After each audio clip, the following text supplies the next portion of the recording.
Hey, I'd like to welcome you to another episode of the Mission Matters Money Podcast, your source for all things money. My name is Adam Torres. You can follow me on Instagram at AskAdamTorres. Keep up with my book releases, book tour schedule, signings, all that other good stuff. Always love to connect with you there. And as always, if you'd like to apply to become a co-author of one of my upcoming books, just head on over to the website, missionmatters.com, and click on Become an Author to apply. All right, so today I have Lawrence Sprung on the line. He's president over at Mitlin Financial. Larry, welcome to the show. Hey, Adam, thanks for having me. Appreciate it. All right, so I'm excited to get today's topic. So we're going to talk a little bit about the commitment to charity and wealth management and go a little bit further into the wealth management field. But before we do that, let's go a little bit further into what you're doing over at Mitlin Financial. So tell us a little bit more about the company, please. Yeah, sure, Adam. Mitlin Financial, we're a SEC-registered investment advisory firm. We're in the wealth management field. Essentially, we help people become and remain financially independent. And we do that by helping them design and develop a financial plan. And we act as almost their CFO and help them execute it over time and make sure that all areas of their financial life are being addressed. What are typically some of the right types of, so at the end of this, I'm of course going to give you the opportunity to leave your website or contact information. What are typically the right types of clients that are usually a good fit for Mitlin Financial? Sure. Well, we think that, some of the best clients for us typically are on the either end. We call it the barbell of the age approach, if you will. And what I mean by that is we usually work very well, with people who are on the younger side, building a career, starting a family, being pulled in a million directions, and quite frankly, don't have the time to address their financial facts and circumstances on their own and want to hire somebody to help them manage their way through it. And that's where we come in.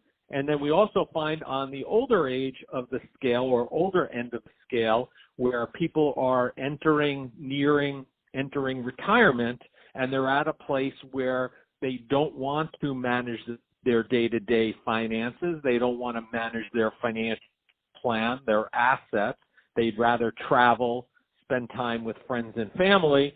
They typically are ideal clients for us also because they're willing to turn over those tasks to us, and we do very well in those areas. So we're really looking for people who are busy, who don't have the time to handle it on their own, and see the value in engaging a firm like ours to take on that responsibility for them. So I know this is going to vary, right, from client to client, situation to situation, but I do want to I know as long as you've been in the business that certain themes tend to arise and show up over and over again. So I kind of want to address both sides of the barbell with this question. So let's start first with let's just say the left side, the younger side, if you will. Sure. What are some of the common reasons that this population or this group tend to kind of miss some of their financial objectives or goals? I think it's just a mere lack of time in a lot of instances. You find that they're in a position where they've gotten married, bought a house, advancing in their career, having kids, and things are happening very fast. And sometimes some of the important things end up falling to the wayside. And they just need a little bit of guidance, somebody to help them lay out a game plan and help them stick to it, and somebody who can address questions and concerns as they come up. For instance, should I refinance the house? We're thinking of relocating. What should we do? I have stock options. How should I handle those? So there's a lot of decisions that, unfortunately, as we're building our careers, getting married, having kids, and we're being pulled in a million directions, sometimes some of those important decisions are either made in haste or not really ever even encountered or evaluated. So that's where we come in and we help keep them on task. Let's move down the line of the barbell too. We're going to call this the right side of the barbell. So for that group, what are some of the reasons why, as they're entering retirement, or maybe they're in retirement, they're kind of missing the mark at times on really achieving what they want to get done? So a lot of times as they're entering retirement, a lot of folks want to either make sure that they're going to be able to retire in the fashion that they want, or they simply really know that already and just want some reassurances. But I think more importantly than that, as they enter those years, they want to make sure, they're moving probably from a stage of asset accumulation to asset decumulation, and they want to make sure that they're pulling assets out of the right place in the most tax efficient way, and they don't really want to have to worry about the daily money management of their assets. So that's where we come in and help them with those different facts and circumstances and walk them through it. Let's go into the charity side of things and a commitment to charity. So where do you want to start with that one? So, I think that, as somebody in the wealth management field, I think we have a responsibility to charity and to be charitable. As many people who work with us know, I've sat and been very involved with the American Foundation for Suicide Prevention. Personally and through my company, my wife and I have raised in excess of $1.5 million since we lost my brother-in-law in 2004 for the American Foundation for Suicide Prevention. And we also get involved in other charitable endeavors. One of the neat things I have going on right now on social media, my family and myself, we're a big hockey family. So both my boys play travel ice hockey, and we spend a lot of time in ice rinks. So in September, I started a little charity thing where basically I film a 1-minute video at every rink that I attend. And every other Tuesday, I post a video of a rink I'm at. People guess what rink I'm at. And at the end of that week, we basically take all the correct answers, and I pick a winner, and we make a donation in the winner's name to a charity of their choice. It's just a fun way to make my family's, hockey experiences known, and we turned it into a charitable endeavor. And it all started because about a year ago, I was at a rink and I posted a video of one of my sons playing hockey, and somebody said, a couple of people started commenting, I know what rink that's at. That's, York Ice in Pennsylvania. So I said, you know what? I'm connected with a lot of hockey people. This could be fun, and we can, give money back to charity. So that's what we did. And I think to some degree, being in the money business, the financial wealth management business, we almost have a responsibility to do that and be charitably inclined.